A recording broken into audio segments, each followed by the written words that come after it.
What up to the pod version? Everybody sleeping in the cloud. Welcome to the Black Law, where we talk black about TV, film, music. Sometimes we digress, and sometimes we drink hot coffee or hot tea, which is recommended by 3 out of 4 cardiologists. I myself today, I'm just staying irrigated. Also, I'd like to say hello to my partner, my friend, my brother, Ryan. What's up? What's up? What's up? What's happening? What's happening? I keep seeing this piece of hair sticking out. Let's pull it out. What are you doing? What's up? What's up? What's happening? What's happening? I'm fasting. How about that? Yeah, I fast on Fridays during Lent. That's a choice of mine. But, you know, a lot of juices. A lot of juices. Oh, so you drink juices during your fast? Yeah, I do. I pick up the either the Boat House or the Naked joints. Oh, I was just doing water. I wanted to I was looking online. That's a fast. That is a salute, brother. If you drinking water all day, salute. And it's 36 hours, and I'm past 12. So this was probably the hard part. You've been drinking water for 36 hours? No, for 12. Oh, I'm about to say another salute. Today, what? You had something? I'm sorry. I was about to I was going to say, if you're watching on YouTube, please subscribe, like, share, comment. And if you're on Apple Podcasts or Spotify or whatever, please give us a 5-star rating. Also, I think we're on RSS.com. I think. I like that. Check it out. Think. I believe so.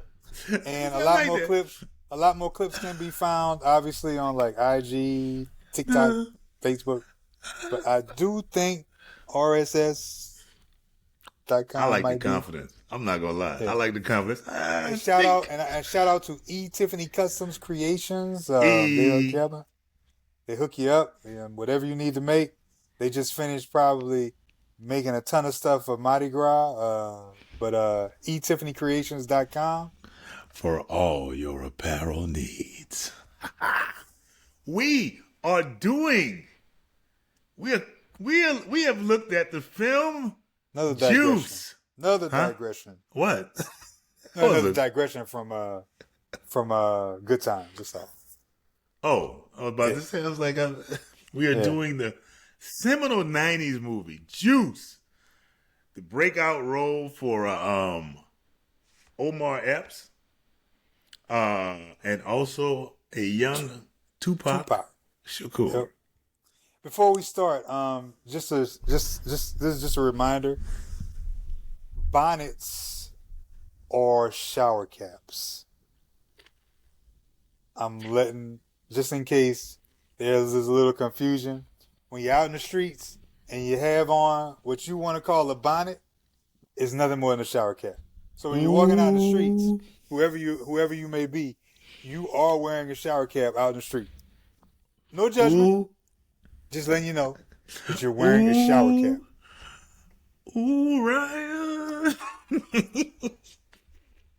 But you are. This juice is about as Gen X as you are going to get. Yes, it is. This was, in short, it was a film about 4 Harlem youngsters looking for recognition. It might be. Yeah. That's a good directed by Ernest Dickerson. Before that point, known as the DP, who made Spike Lee films look great. Starting with She's Gotta Have It, School Days, Do the Right Thing, Mo Better, Malcolm X. He is the only man to film in,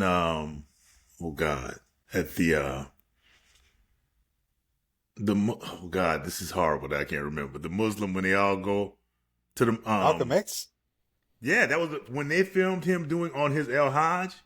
Mm-hmm. That was his that was the first time they ever filmed. Oh, that was what he did that? Yes, he was one of the first. They were the first crew to ever film that. And quick tidbit that I ran across And You make a pilgrimage. I'm sorry. In short, you make a pilgrimage, and Yeah.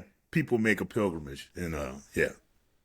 quick little added note.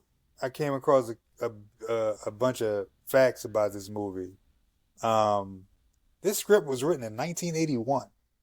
Yes, but it was his story, right? So Juice was supposed to be out in, let's just say, around 82, maybe 83. At least that was the plan, obviously, when they wrote it. I'm pretty sure when he wrote the script, he wasn't saying, hey, can't wait to bring this out in 1990.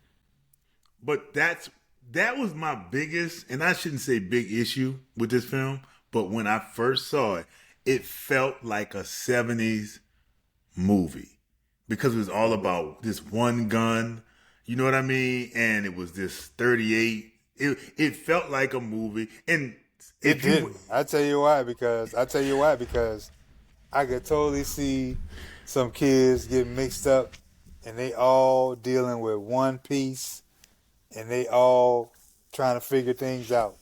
I could totally picture that I could totally picture that in 1970, 1980, and 1990. I'm not saying I can't picture it.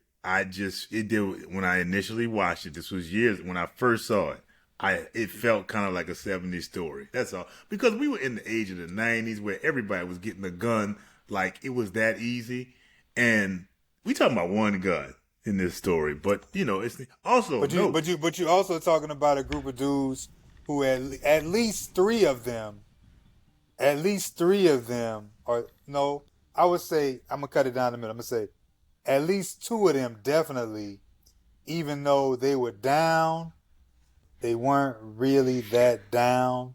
So for them to see one gun and dealing with that was enough to take their blood pressure up at a young age for them. Okay. No. Now, the other two, No beef here. This is a show. We have our opinions. Also note, he did DP Crush Groove, Eddie Murphy Raw, and Death by Temptation, if you recall that movie. So I guess he was cool with it. He was like, you know what? We let you sit on the show. I'm doing some other things. But that was his first directing thing, and he would go on to.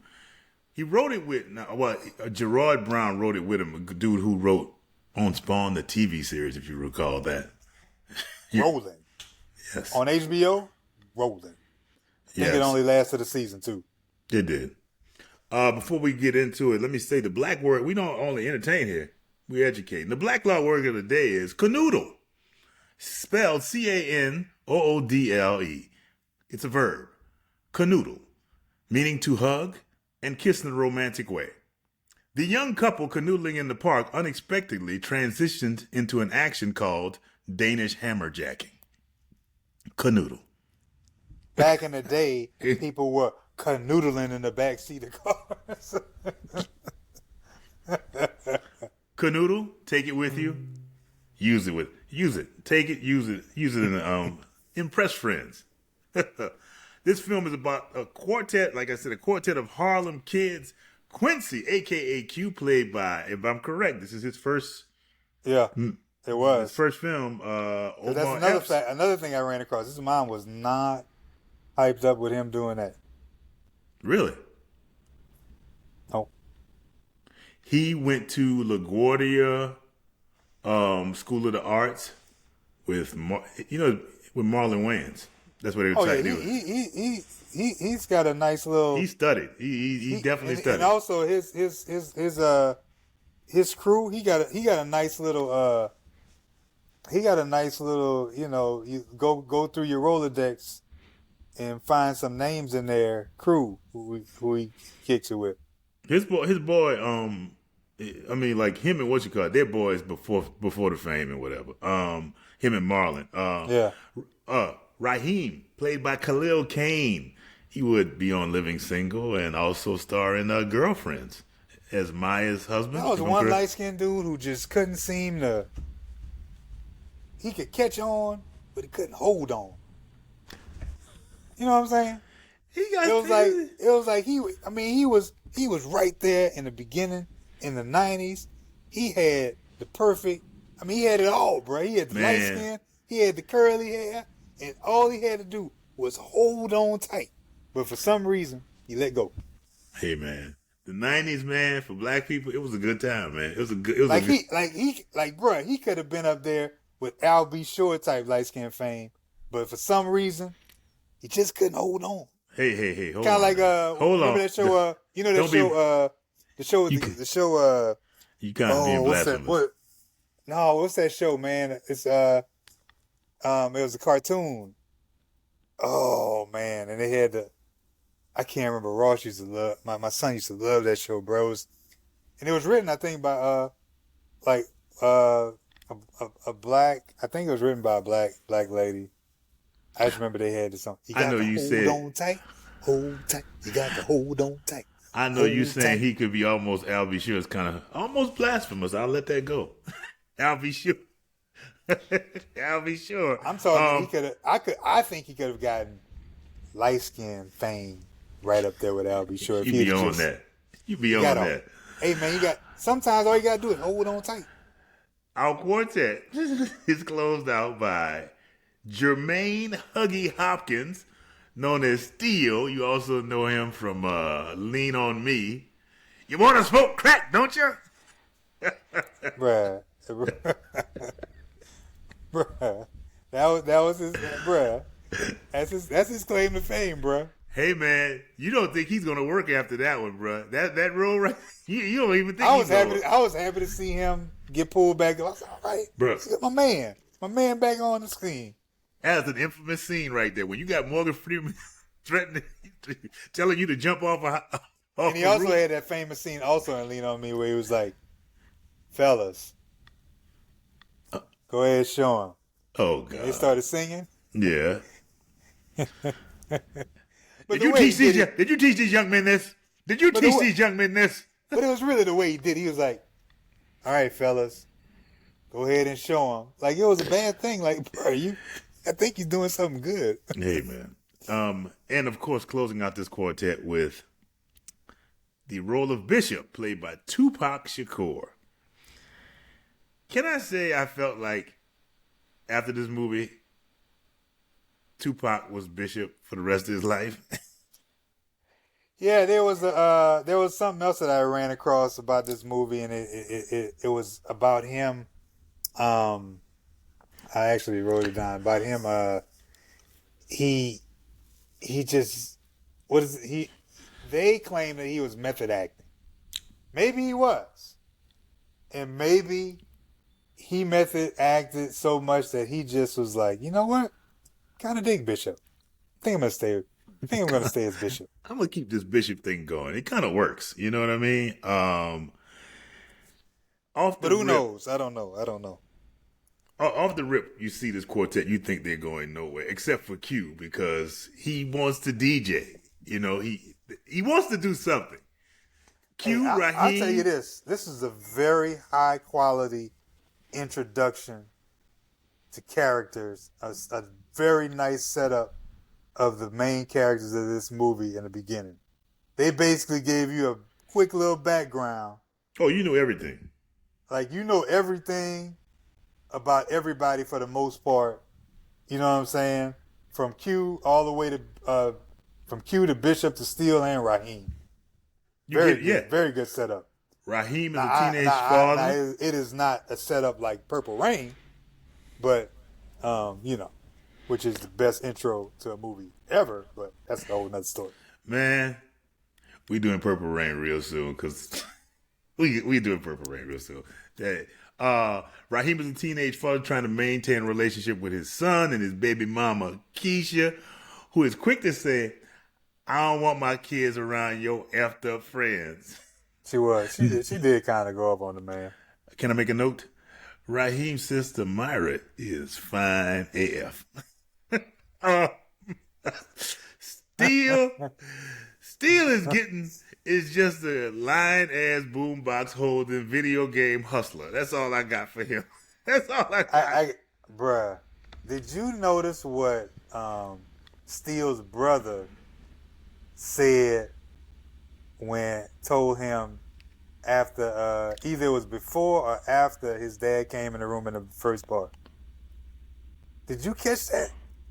What do you say? I'm gonna remember it as soon as you say it. He said, fatness never prospers. Oh, wow, I missed that one. Fatness. Damn, fatness. I was like, damn. I had to rewind. Like, did he say what I think he said? Yo, it did. And Steele is like, to be who Steele is, to have the father that's willing to get on his ass. I'm surprised that Steele is the way he is. You know what I mean? It's like, you got a father in the house. Sometimes you just get caught up, bruh. You know, you with your boys and that's your boys. Yeah. Bishop seems to be living that life of, I just want all the smoke. I just want all the smoke. He living with his grandma and his dad, who looks like he catatonic. I don't know what to think about him. Yeah, I actually wrote exactly that. That dad seems to be catatonic. I do not know. Jenks, buy me a Coke. I just no serious. I was like, there was. I read something where they said, I read something. I'm not gonna even repeat it about what they said about what Dad's background was, and I was like, I think you just made that up. I thought he went to prison. He didn't go to prison? I think he did go to prison, but they added some extra stuff, which was okay. I was like, see, that's what's you wrong. See? Y'all just look at the internet. Look at the internet doing what it do. That's the internet, bro. The internet's. Bishop seems to be always arguing with the neighborhood hood named Ramadas and his gang. Bishop is yes, and honestly, Tretch actually tried out for that role and brought Tupac with him to the audition, and he ended up trying out and Tupac got the role. But then Tupac turned around and helped to get not only apparently Tretch, but do you know who also went out for that role? Another little tidbit. Your boy Denzel? Donald Faison. Ah. Yeah, that's what we wanted to see. Donald Faison as Bishop. Ding ding ding ding ding ding. You know what? You don't know. But he also helped him get back on when that famous part where Q obviously he decided, now is a good time to return back to school, and he blew the dust off his book. He said, "Man, it's been that long.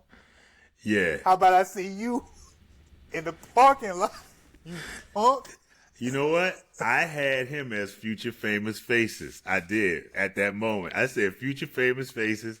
Yeah. I had Donald Faison. Man, it's been that long. I did. I had him as a future. He popped up out of nowhere too, bro. He's like, man. That was a good line too. Man, and you notice who played since I'm talking Future Famous, did you notice who played Q's little brother?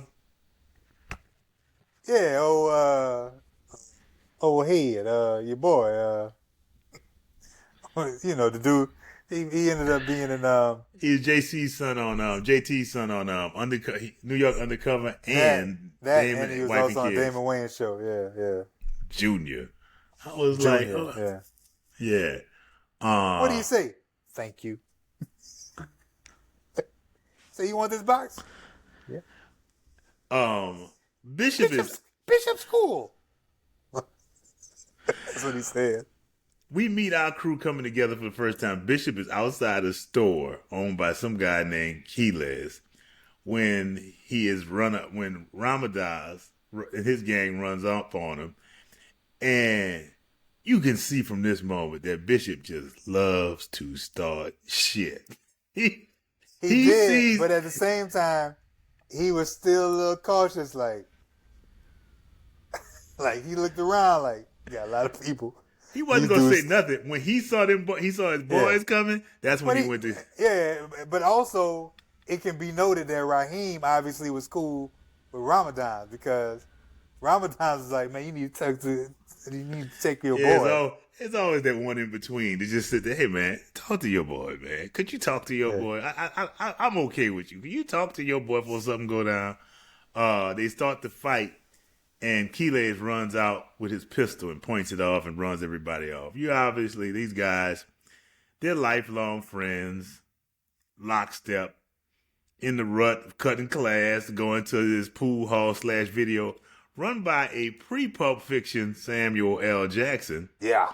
with a cameo from Oren Juice Jones of Walking in the Rain fame. I think you remember You us know talking what? about him. The first few times I seen that movie, that was the first time it sank in. I was like, wait a minute.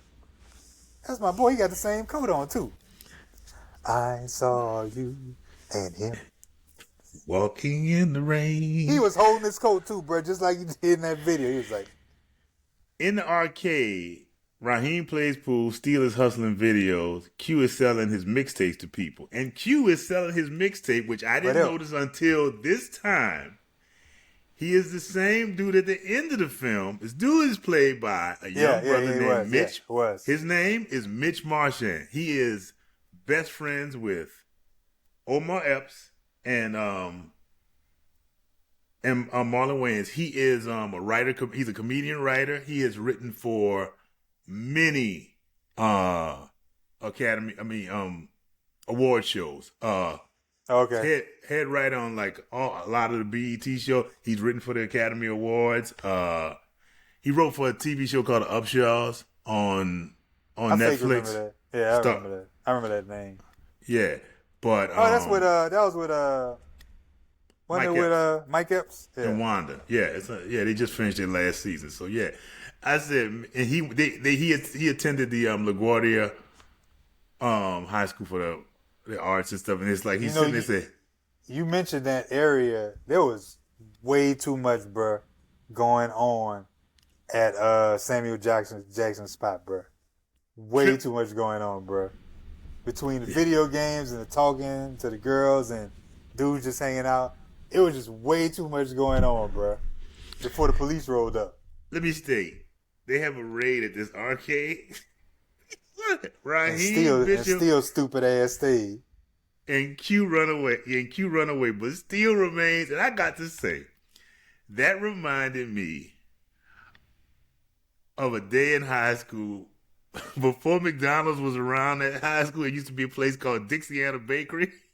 Yeah, and there was an asteroids machine in there, and our friend Glenn was playing one morning, and he had what I can only call maybe 14 ships. And he was going. He was in the zone. He was in the zone. He was in the zone. And let me tell you, I laugh at it now because I remember saying, yo, man, it's 8:05, man. We need to be getting up the street, bro. He was like, and he'd do this. And you know Glenn got the big hands. He's like this. Glenn, school is going to start. And I'm waiting. I'm doing my best to say I'm going to wait for him. I said, bruh, it gets down to 8:10. I got to make this run. And he's like, and he's looking at me like, because he got like 840,000 points and he got 15 ships. Hey, for y'all to understand, when you are playing a game and you on that quarter and you in the zone like that, it is hard to leave that video game, bro. You ain't no pausing, ain't none of that stuff, bro. You like, bro, like the look on his face. I can't leave it. Bruh, I can't. I understand, bruh. When you in the zone, bruh. Bruh. I think this is like our sophomore year. Like, bruh, he probably was like this. He was like that too. He was hitting him, and he was like, bruh, like, look, like. There's no knob. It's all buttons. And Brooklyn got those piano playing fingers. He's like, what game you said? Asteroids. They didn't have a joystick? Or no, they didn't have a joystick. Rollerball. Either way, like I said. Either way, you can't leave. He just kept. I understand, bro. Like I understand the conundrum that he was stuck in, bro. And then I can laugh at it now. It's like, man, I gotta go, man. I ain't gonna be late, man. Yeah. I remember I fooled around. He'd be at the store sometimes, and that was back in the day. And for some reason, I think there's some PTSD over at the KB drugstore. KB is a drugstore for you all who don't know. Cats and vet stuff. It was a drugstore in New Orleans, and it was a drugstore, and they had that Miss Pac-Man machine at the front. At some point in time, they decided for whatever reason just to remove it. And every time I went to KB, I would look in that corner as if maybe they're gonna put it back, but they never did. But I remember there would be times every once in a while where I have a quarter, and I'd be in there playing, and boy, your mama would come out there like, "Come on, boy. Boy, you better let that machine go." You just walk off, bro. You got the power pellet. You ate at least 2 ghosts. You living for an electronic blip. You living for and you walking away like, damn. Every once in a while, I would even look around like, hey, can somebody just take this game? Just please, at least play the game. Just somebody. Like I said, I ain't never gonna forget. He would do this periodically. Yeah. It's either try to make it to $1 million or get your ass bust literally with that paddle. Yes. Yes, so we at our high school we got corporal punishment. It no longer takes place at St. Augustine. Like I said, they leave him. He gets caught. They bring him back to school. And the crazy part about it is they're standing outside of school waiting. And he gets chased out. He gets chased again. He leaves school. No, that was a police station. Wasn't the police? That was a police station? No, that was a school. They were waiting outside the school for him. Because it's a raid and they bring him back to school. I could have sworn all this time that was a police station. That was school. I literally wrote the question down. How the hell did Steele get out of jail? They went to they go to a record store because Q, like I said, Q's a DJ. He needed some records, and he went up to the front and started talking to the young lady, the cashier.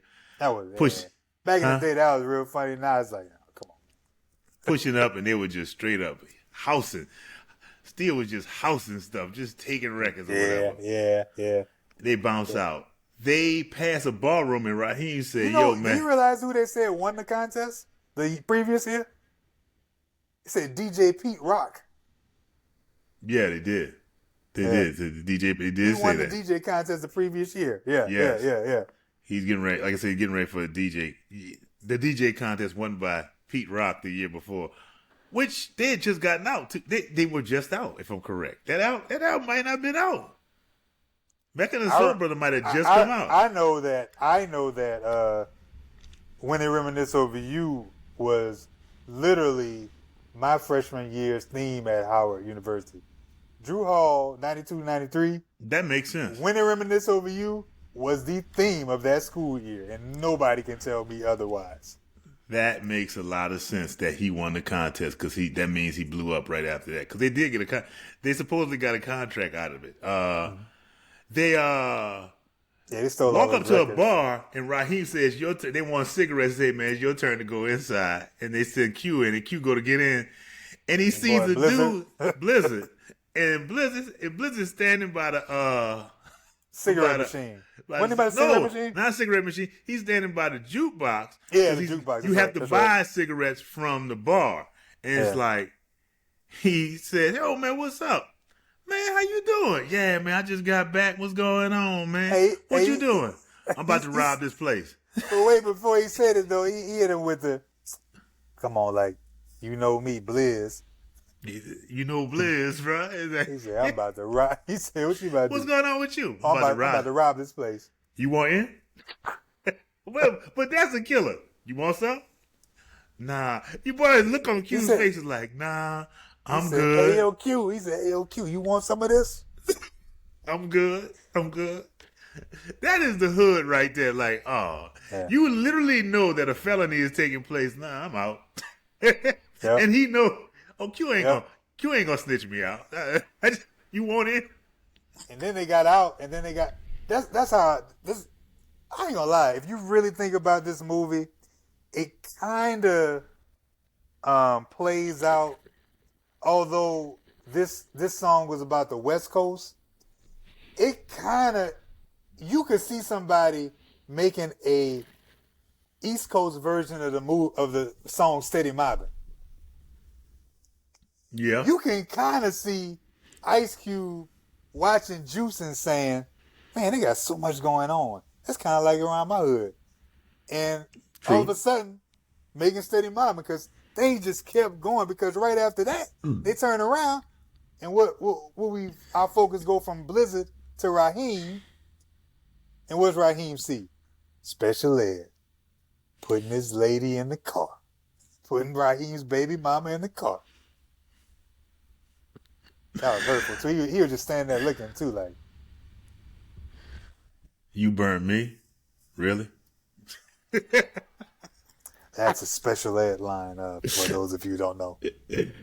You burned me? Really? Man. They're at Steele's house, smoking and drinking 40s. Ain't no way in hell I have anybody in my mama's house, my mom and daddy's house, smoking cigarettes. There's just no way. Yeah, he got smoke outside.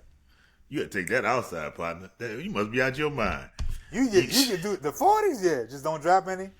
But other than that, you was like that in your mom and dad's house? Because I know I wasn't. I said you could do the 40s because that's not gonna have a lingering smoke odor. But then again, I didn't have any friends who smoked cigarettes back in the day. I didn't have that either. I did have friends who drank. I might have, but just didn't know it. I had friends who drank 40s, and I was like, I remember, God rest both their souls, Carl Thunderhead Harrison and Cedric Knows Howard. They had come by the house. What up, Rod? What up, man? Got these cold 40s, bruh. Said, you ain't taking them in that house. See, he said, I can't drink. No, you can't drink. No, you ain't drinking in my house. No, you're not in that house, because that ain't my house. I don't own that house. I just live here. Yeah. Yeah, you ain't going in there with that. And Cedric drank a 40 Old Gold from the beginning to the end. I said, no, you're not. And he said, I bet. I said, no, you're not. You can't do it. I can see. The sad part is I can see Cedric doing it too. He did. I can see him holding it just like that and finishing it and saying, told you. He did. I was like, I said, oh my God. I said, he did. But then when he drank it, but then he sat down, and not voluntarily. He just sat down. It's like, yeah, that more liquor, bro. You drank it. You drank it all. I don't know if you can handle it, but he drank it all. We get to see them, Bishop and Q. They get into a little fight. Yeah, they go to Steele's crib. Steele made a little food too. A little bad, just horrible. I don't even know what that was. It was just a mess. I ain't gonna lie, bro. I think because he poured it was a mess. They were ungrateful. They shouldn't have said. I think because he poured a little beer in it is why you kind of looked at it a certain way. But actually, he had some eggs, some sausage. Basically, he took some food that was left over. Pretty good. Pretty good. And poured the bottom of the beer barrel. Yeah, and mind you, for those who don't understand, 40s are already the bottom of the beer barrel. It is residue. 40s are residue. They took residue and said, give it to them. Yeah. Give it to them. Yeah. You know who to give it to. Q goes over to his girlfriend Yolanda's house, who is a nurse and a villain of sorts, too, because she has an ex over picking up shit. When she knew Q was coming over, she purposely had that man over. You know what I'm saying? Like, she knew he was coming over. She had him come over. She had Q come over just to mess with him. Yeah, am I wrong? I just first of all, Q got a whole grown ass woman and the dude husband. First of all, let's start off with that. First of all, let's start with the fact we got a nurse dating a high school kid. By the letter of the law. Which back then wasn't as frowned upon as it is clearly now. But still, but everybody likes Cindy though. See, that's the problem. Yeah. That was the problem. Everybody liked Cindy from En Vogue. So no matter what happened, we were like, man, it's Cindy from En Vogue. We didn't care about anything else. All we knew was, bro, he's with Cindy from En Vogue. This is a digression. People talked about her because she said she only in there because she's in Vogue. I said she may be, but she was acting when she was younger. She was on a Really? show, a PBS show about a black family in San Francisco, starring Robert Doakey as the Really? father. Yes, Really?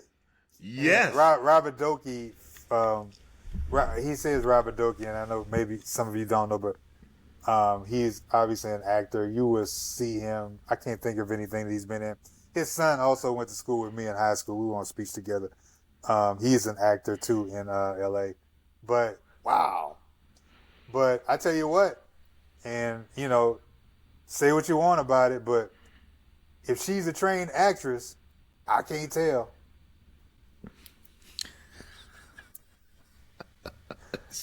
Ain't no one gonna tell me that you thought trained actress. You know what I thought? That's Cindy from En Vogue. She got a movie role. And she's still looking fine. That's all that I saw. He said, Now you go back and watch Juice, and you tell me that was an acceptable acting scene that she pulled out on that movie. You know why you laughing? Because you know it's true.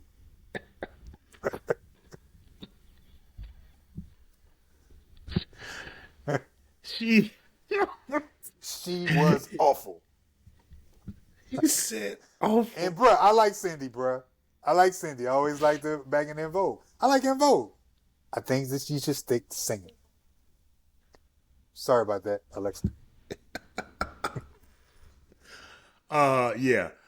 Like I said, she comes over. I just felt, just story wise, like, oh, that's so cold. Like, oh, look at your little drawers. It's always, there's always movies that happens, and it's always a box. They always left one magical box with just, it's like, oh, you left this over. You forgot to get Remember this. these?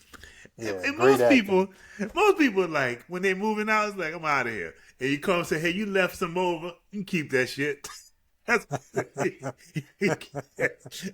you left. You keep that shit. It's always that one magic box that just lures somebody back to come get some. And of course, we get to see that. We definitely get to see that Cindy.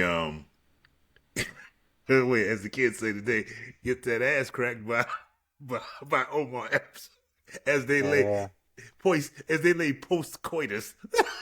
I was like, you didn't really need this, but they did it anyway. When you look back at that, you're like, what you say?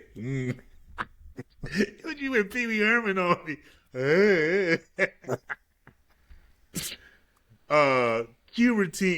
Q comes back after a night of coitus. We did not mention. We talked about him and Bishop getting into it, but they got into it a bit much in Steele's home.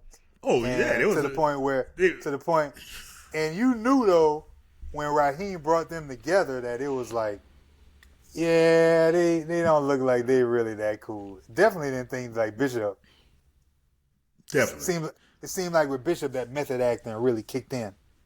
There was always something hanging between Q's and Bishop's POV on life.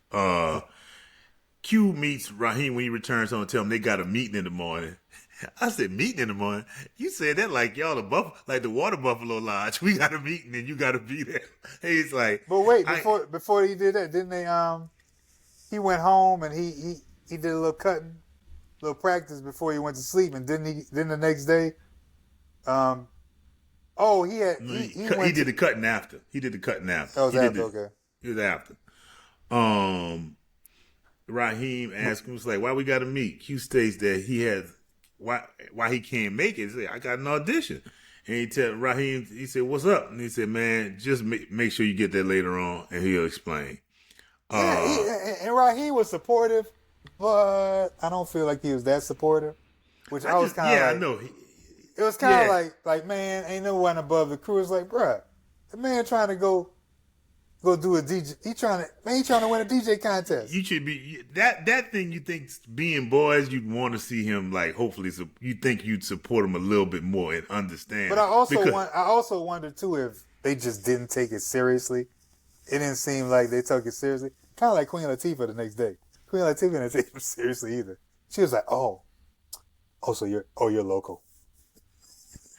I think she took him seriously. I just think she was just like, as much as Q wanted to impress, she could detect everything about it. Like, okay, that means you ain't really DJ nowhere, but I like what you do. You know what I mean? Yeah. I think that's where it kind of came from. It's like, so you're local, so you ain't even you ain't never been in a club, have you, Negro? I get it. You do that. this for your friends, huh? Yeah. But he did kind of say that, huh? Like around the way, you know. He did say that. He did say. So you local? It came across as very. No, you know why it came across? I'll tell you why it came across. Because it came across condescending a little bit. Because she didn't even look at that man. She was like this. Mm-hmm. And she was like, he told her, he's like, oh, you local.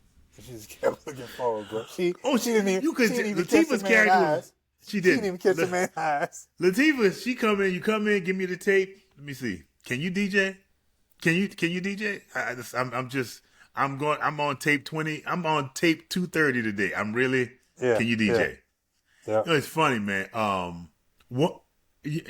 young lady, Yvette Foy, from New Orleans. She used to help me co-host, come in and pitch in with my the radio show I had. And I remember when she's a writer, and she gave me her script to read. And I'm gonna tell you, when somebody asks you to read a script, it's a lot. And she gave me the script, and I read the first 5 pages. And you can tell if somebody got this, like if they can write. You know what I mean? Like, yeah, like, this person can do it. It's like, I don't have to read the next 38 pages, you know? Yeah. And I remember telling her years later, I said, can I tell you something? I never finished your script. I knew the first 5 pages you could write. And that's what Latifah reminded me of. Like, mm-hmm. Okay. Because when she ripped in the Flex's character. Yeah, she did. Nobody starts off with that song. And then she broke him down. That's what you were like, oh, you didn't think she was paying attention. She was paying a lot of attention to you. Your transitions are weak, and no one would ever open with that song. I was like, ooh, that is not good. Oh. So yeah, but he comes. What is he? Rolls back to the basketball court. He happy because he been put into what you call it. He sees Trip on the way, played by Samuel L. Jackson. Hey man, congratulations! And let's make a note. Trip is hitting on a girl that puts him somewhere into the American Beauty, Cindy Heron range right now, because that little girl looks young as hell. Puts him into jail. Yeah, puts him into that type of thing. It was like, ooh, because she looked young, but he congrats him on the DJ contest or whatever, and he sees Steele and Bishop. Yeah, he turned around like he's like, I was like, come on, bro, how you find out that quick? How you know? Bro? He just walked that around. quick, bro. Come on, bro. And it's Steele and Bishop and Raheem, because Raheem, he said, what's up? We gonna rob, kill the store. Wait. I was like when I heard that, I put myself in cues. Bishop did his best Ice Cube impersonation. Once again, it's on. Once again, it's on. He did. We gonna rob Keely's store, and I was sitting there like, I kind of felt like, okay, I know Keely's came out. Y'all were fighting in front of his store, and he had a gun. I was like, we gonna rob his store, and I'm like, why? We rob. Why is anyone listening? And then it doesn't help that Bishop. This is when Bishop. That's on Raheem. That's on Raheem. He was Raheem like, I'm holding a gun. Let me state, we're gonna rob, and Raheem has a gun. I didn't state that. Raheem says we're gonna rob Keelis, and he has a gun. But Raheem let Bishop hold on to the gun. He knew doggone well he should have held on to that gun. So that's on Raheem. Yeah. Why he get to hold on to the gun? Because I got the gun. That is the last thing you want to hear from Bishop. because I got the gun. Okay. That is the last thing you want to hear. Oh my God. And you know, they're doing it, but it's like, I don't know. Like, I felt like if we're robbing the place, where the other three guns? Yeah. where, Yeah. where the other three guns? I mean, they got what they could afford. That's true. They night of the competition, Q is getting off or whatever. He was hitting it too. He was. The fellas are in the club and they're waiting for him. This was, I just rocked 500 people, and now y'all motherfuckers want to go rob a bodega? It's just not. Bruh, he went from one high of cutting and scratching to looking downstairs at these dudes just looking at him like, damn. If y'all done threw the biggest wet blanket on his debut. Yeah, because let me state, in the initial meeting when they talk about robbing the place, you know, we got to hear Bishop talk about, I'm tired of running from this person. I'm tired of running from this person. You know, we gotta let people know who we are. Go get a job, Bishop. How about that? Yeah. You get a job. But they go to rob. They go in there. They know the the intervals in which the police arrive. They run in there. Give it up. Bishop just shoots. Keelay's dead. Didn't have to. He didn't have to. He didn't either. There was no reason. There's no reason. It was so quick. He just was living off, I want to prove something. Yeah. But it's so weird. It's like, you want to prove something, but it ain't something you can really brag about. Into the back of his head too, bro. Like, yeah. Like, he shot him in the back of the head, bro. It's like, bro, like even if he was going to try to do something, what could he have possibly done to harm you by turning, in the instance of turning around, bro? Nothing. Like, bro. They all return back to the DJ competition. They approach Q, who is on stage, and they put Bishop in cuffs. He was just about to get busy, bro. He was. And he had just beat the champ, didn't he? Yeah. He had knocked out the reigning champ. It's like, man. I thought they said the reigning champ was Bishop. What did Bishop say? What did Bishop say? Man, somebody said they just shot Raheem. That's how he did too. The way he came, he ran up on the camera like that too. Someone killed Raheem, man. Like, that's a janky friend, bro. That's just janky. The word "friend" is going out the window. It's the word former. This friend is no more. Everybody has a shady friend, but some shady friends are just a bit too shady.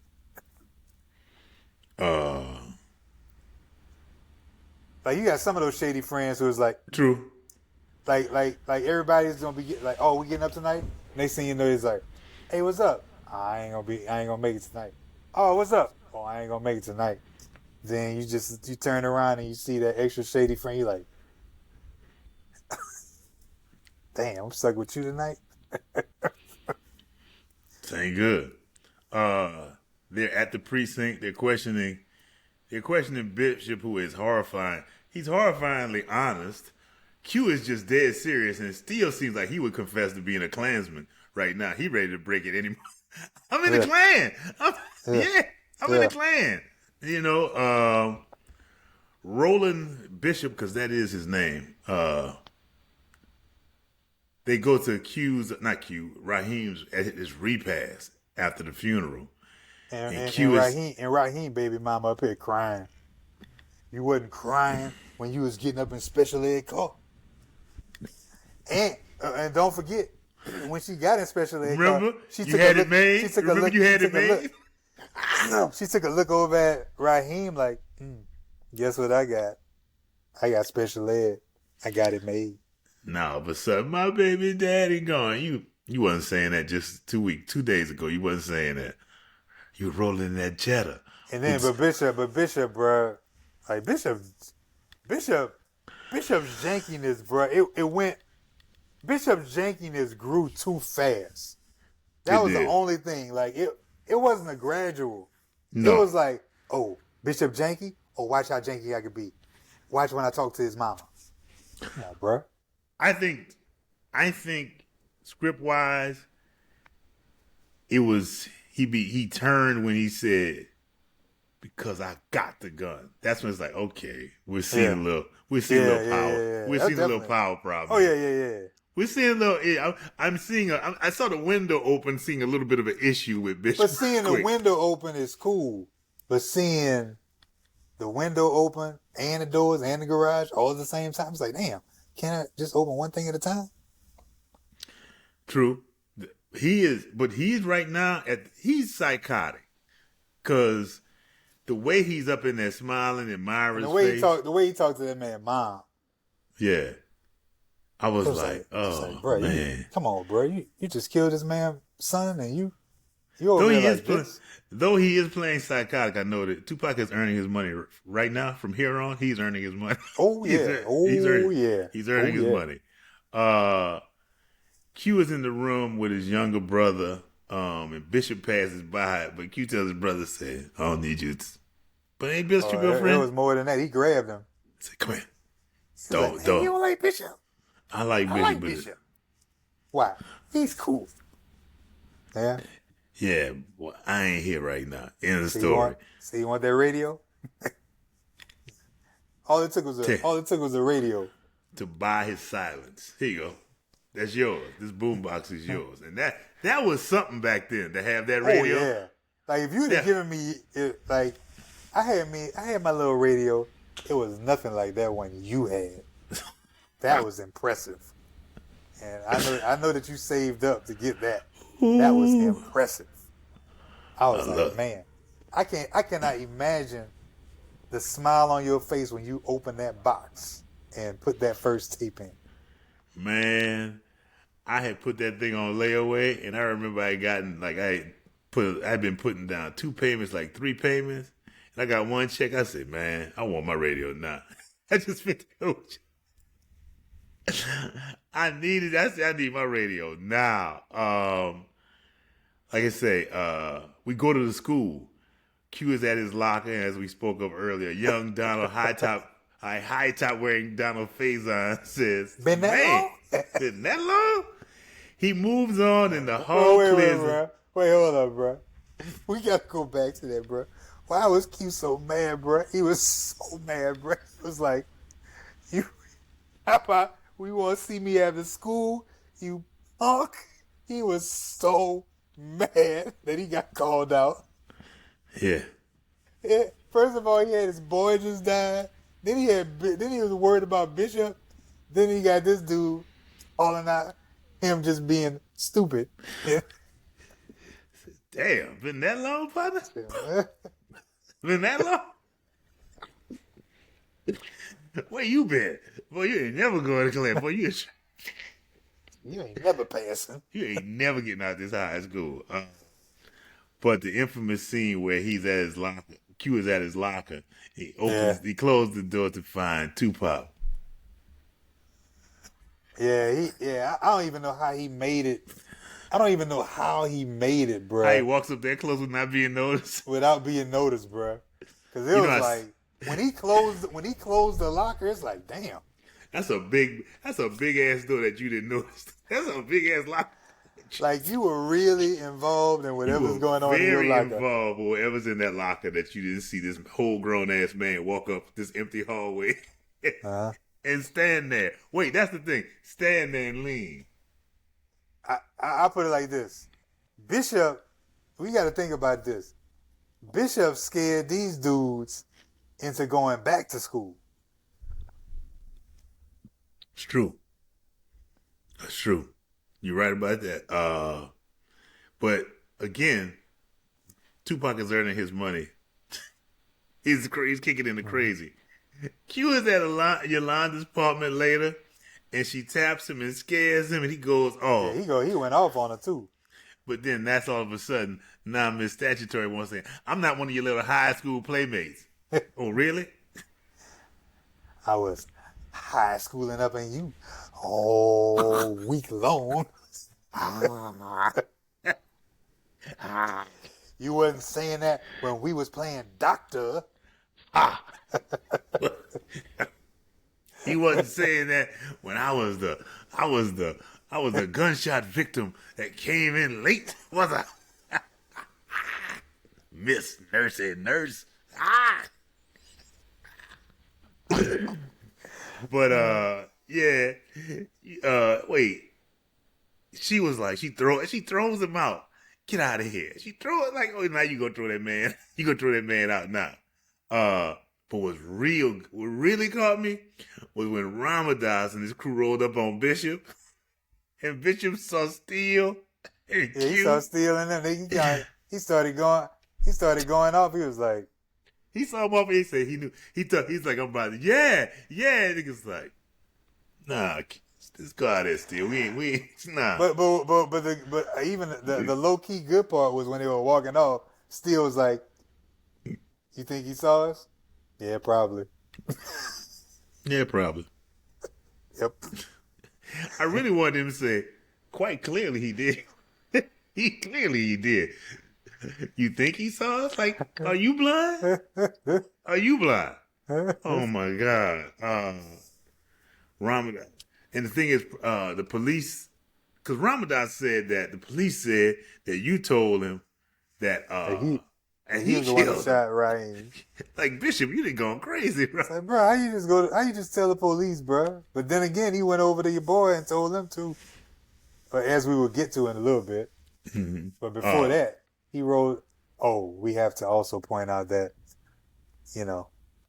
Yolanda took him back. She that did. quickly. That quickly. Cindy's acting. Wait, I pointed Cindy. that out. Wait, Yolanda, did you miss that? You come back. Come on. What you miss? It wasn't his. Was it his conversation? Come on back. You come on back. Bishop followed, but after that whole they roll on. Bishop gets into it with Ramadan, but the police roll up. And then they chase him out, and he follows behind Ramadan and shoots him dead. Here's another thing: How many bullets were in that gun? Because he put five. He had already dropped 4 in Achilles. Right. He put 5 in what you call it. You're already. This is a 38 special. You already 3 over. Yeah. You 3 up. I'm like, unless you walking around with a pocket full of bullets. Oh, I'm sorry.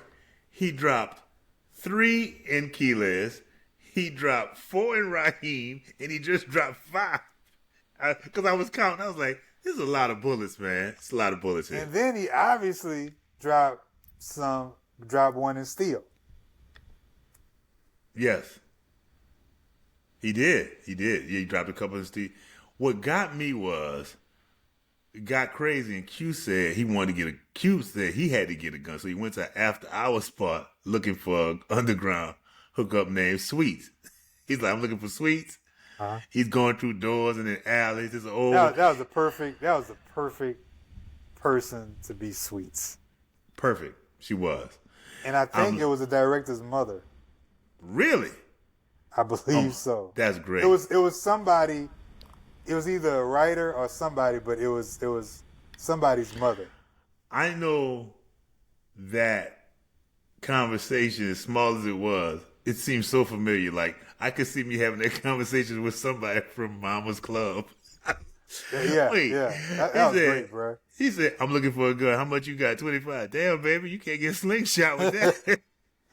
And somebody, but then he said, "You such and such son." Ain't you Lorraine Powell's boy? Yes, ma'am. He said, "Tell your mama I said Tell your hello." mama I Gave said him that hi. look. She went to the refrigerator, pulled a gun out, and said, "Tell your mama I said hi. Hello."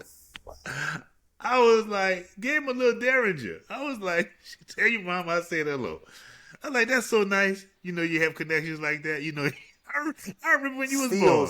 Steel's thickness obviously helped him out with that flesh wound because Yeah, he it climbed did. out. Because I thought he was. I forgot he made survive. I was like, damn, damn, you didn't die from that. But He put because his oh hand yeah, out like, damn. I said, big Steel ready. Big Steel rolling Steel. to the hospital talking to Cindy. Cindy already knew. Yeah. Cindy know all his little But wait, friends. hold. That comes after I think because That was Bishop. after. Yeah, it was out. Yeah, because Bishop. We see Bishop in a video game in the bar, and he messes up. Yeah, And the he fuck up. just He throws a so drink. And it's he's like, like, what the hell wrong with you? shoot, man. Bishop get angry and smash glasses. We go to Yolanda's apartment. That's when, oh yeah, we go to Yolanda's part. That's when Q comes back and is like, she's met with some resistance, but we know it ain't the conversation you here for. He got they backing at it. We're back at it. But that leads to Bishop meeting Steele. oh wait, what was it? How he couldn't get in touch with Steel? Yeah, he met Steele in the staircase and gets to go. He got him. But To that's go, when he shot him. But I'm trying to remember how? Oh, I know what it was. Bishop goes and starts talking to your boy, Yeah, telling him that he's crazy, and then your boy tells him that, hey man, word on the street is you kill Raheem. oh my You gotta be like, damn, this dude got all this time to spread all these rumors. Because you got it. You taking up enough time trying to buy bullets for this gun. Said, man, said, man, I'm out here buying bullets, trying to get a gun. This dude and spread my name all over the place. I did say this. It's like Q was at Yolanda's house and she got a call. It's Steele. Like, damn, Q, you giving out landlines. Like, Yeah. who you giving out my landline? Like that's the first thing I'm thinking, Yolanda. Wait, you gave Steele my number? Oh, we need to talk. Yeah. we Yeah. need to talk. Bishop Q takes Steele. Well, like I said, he takes Steele to a secluded place, which I thought he killed him, but I found out he didn't. Bishop rolls up on Trip in the arcade and floats. Yeah, that's when he was floating, as you were saying, he's floating the BS about Q killing him. Q in these trees looking for Steele. He rolls up, sees Steele lying on a stretcher. It killed me how everybody at the scene, they recognize Q, and that's him. And he runs. A homeless guy scares Q. He pulls his gun out, and then Q for some reason throws it away. I think if he had paid for that gun, he would have thrown it away. I think if he had paid for that gun, Probably wasn't best to throw the gun away with his fingerprints all on it. not at all. Not at all. Because we don't know how many bodies is on that gun. We know nothing.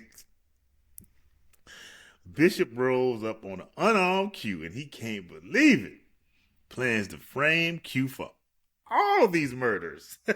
Everything. He was like, yeah, he rolled up in it. He was like, "She gonna do shoot me in the crowded elevator?" Yep. Yeah. That was the one, like, you said this, like, Yep. yeah, I'm going to do that. That's what I'm going to do. You want to shoot me in the crowded elevator? Yeah. That's what I'm going to do. And they get into the fight up on the roof.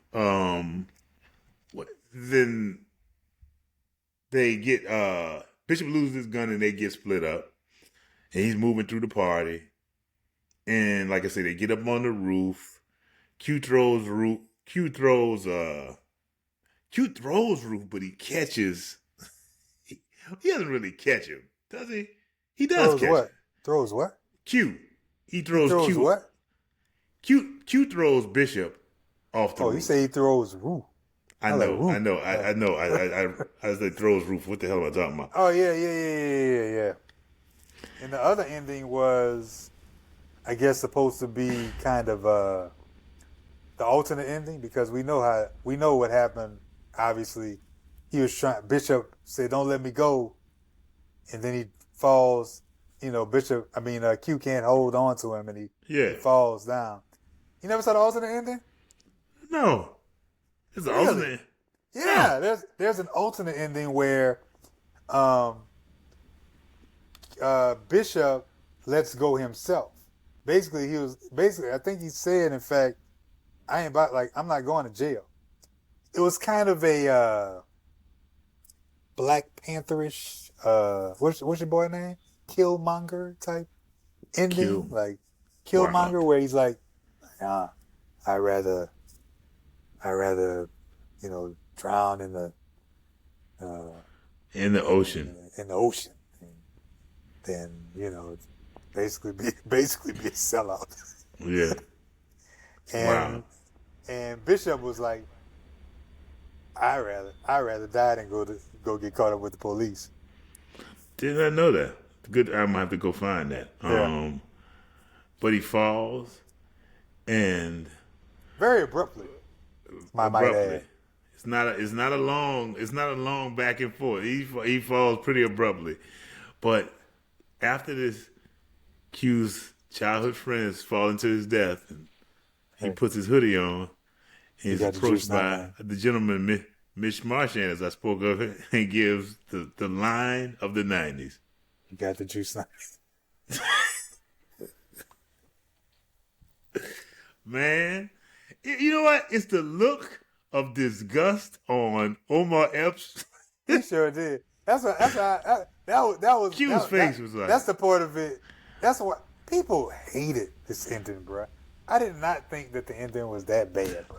I didn't Like, think it was. But I mean, it wasn't the greatest ending, but it wasn't like throw the whole movie out. Like, bro, I remember I Yeah. went to go see it with a couple of my boys from high school, and I promise you, one of our friends, he just, bruh, after that, bruh, he was like, man, that movie was stupid. It's like, damn. The whole movie? Just because of that part? It wasn't that bad of a part. I actually like the fact that Q was like, you don't even get it, man. He kind of looked at him like, man, that's you the don't look on even his get face, it. like you don't even get this, do you, man? There's a man who is dead at the bottom of this building right now.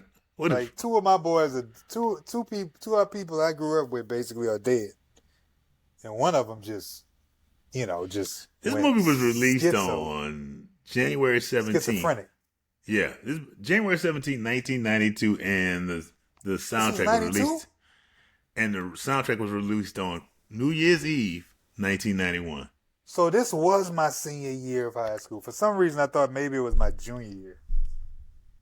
Yes, So January 92? Yeah. January 17th, and it was the soundtrack dropped New Year's Eve, 1991. I remember. I had that tape too. Ding, ding, ding, ding, ding, ding. Which might I add, top-notch soundtrack. Top-notch soundtrack. If there is a 90s soundtrack, Yeah. this is one. That The is it. 90s was when a soundtrack was Meant bigger something. than the movie. Yeah. Meant something. That in fact, that should definitely be a question for comments. What is the best movie soundtrack that you have ever heard? For me, honestly, I got what do you call it? A flash? I'm about to say a flash finish. What you call them? Photo finish? A photo finish with Juice in New Jack City. Really? I like them both. I would not go as far to say that Juice up against the field. But if somebody said I take Juice up against the field, I would not poo-poo it, basically. I said, okay, I can go with it. I could find something probably that can go up against it, but I'm not putting it up against the field, but Juice, if somebody decided to put Juice, the soundtrack, up against the field, I understand. I mean, in That's a good essence, soundtrack, bro. Juice was. No, I can't say that. I was about to say Boys in the Hood of the East Coast. No, it wasn't. Oh, Boys in the Hood soundtrack. What else on Boys I'm in the talking Hood about the soundtrack? film itself. Was it a I'm very? talking about the But soundtrack. it was a coming of age. That just made me think Boys in the about Hood it. soundtrack had Me and You from Tony, and what else it had? Too What song is young. it? Too young. What was that? I don't know what that What song is. did Ice Cube? I'm assuming Ice Cube had a song for that. For that. I'm not The sure. sad part, you know what? I was about to say the sad part, but they probably wouldn't have been able to use it because Cube had already separated from NWA. Because I was like, they should have used the Boys in the Hood from Eazy-E. And that's because I think that's why they didn't do it because of that. Yeah, They still the title itself was still good, but yeah. You can't take the title of a movie unless you do another movie already. It has that yeah. name. How to Survive in South Brett. Central. Just Asked Me To by Tevin Campbell. Yo Yo, Mama Don't Take No Mess. Ooh, wow. Growing Up in the Hood by Compton's Most Wanted. Me and Yeah, You by Tony. I'm gonna pass on that soundtrack overall. That Juice soundtrack and that New Jack City though. Ooh, I don't know, man. There was some Every Single Weekend by Cam, if you recall him. Too Young by High Five. Cam had another song that came out though. I can't remember the name of the song. He had a video for it too. But the Juice soundtrack you got Cam as in K-A-M.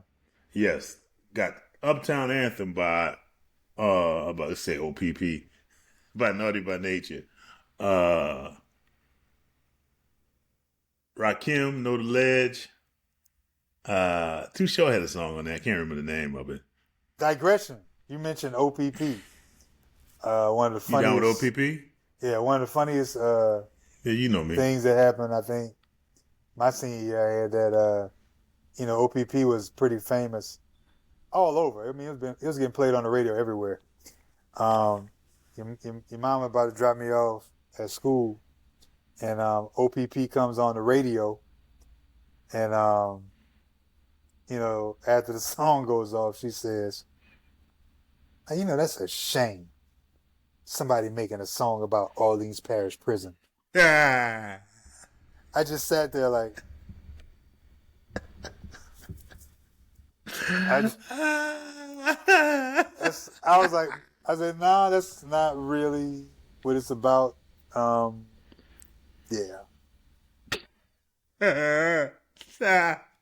Oh, he's oh, that woman. I I love remember that that. woman.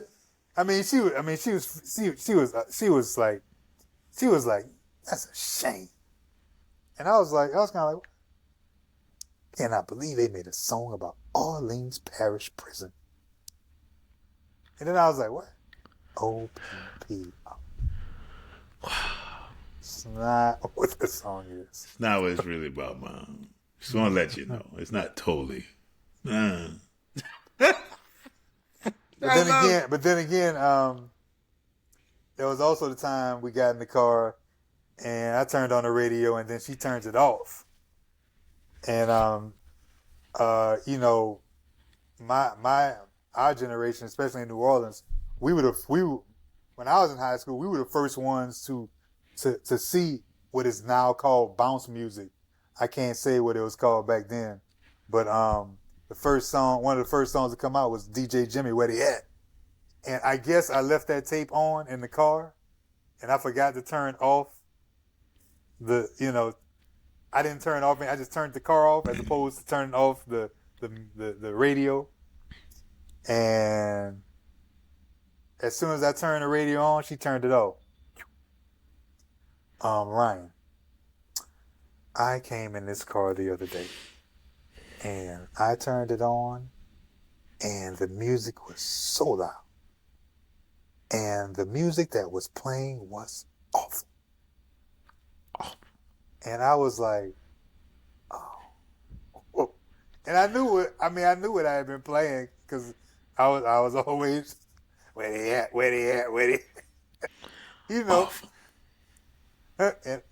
And I remember, you got way too comfortable driving your mama's car. At the time, the girl that I was dating in high school, I just remember her say, "The such and such.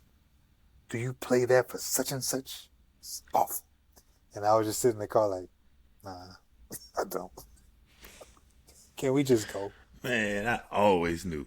I pop my tapes out. I keep the volume. I did. Most of the times I did. For whatever reason. Whatever except reason. that one This time. one time. I got too comfortable or something. I was like, Got way comfortable. You thought that was your call. That's my call. Awful. Also, I have to Awful. point out that the house party that Q and Bishop were running through, it looked like some house parties that we probably went to when we were at Howard. It definitely was a house party. It definitely had a house party vibe. I was like, oh, that was real. That was real as hell, Yeah. man. Oh my God, this is Juice was. Also It was got a good to watch. also got to give a shout out to Samuel L. Jackson for the line. I known a lot of killers since they was kids. Yes, You know me. I known a lot of killers since they was kids. Like, ooh. Said you gonna do that for me? Oh, digression. One last digression. Because I was thinking about when Steele got shot. And, Steele had all that thickness to help him withstand that bullet wound and not die. And it made me think of, I used to have, you obviously know Trey. I had an English bulldog named Trey. And he would whenever he got into something, you would know. So one time, I pull out. I decided, man, I need to clean this dude's little blanket in his cage. So I pull it out, and he's standing behind me because he sees me go to his cage, and he sees me pull it out, and and I look back, and he's kind of like this, like, what you doing? And I start pulling it out of the cage, and the same dog that was behind me going like this. When I turned around, all I saw was his butt walking out of the door. I was like, that was strange. And as I pull out the blanket, I'm like, what the hell is this? I thought that he had Dookie on his. I thought he had Dookie on his in his cage on his blanket, but no. I'm like, what is this? Half open, half wrapped, half unwrapped. All of the chocolate licked off of it, and nothing but nougat and peanuts showing, was a huge Snicker bar that he had been apparently nursing on all that week. And I said, I'll be damned. What in the hell is this? And all I could think about was, this dog been eating on this chocolate, which is poison to dogs, but that thickness. It wasn't that much chocolate, and that thickness rolled him through.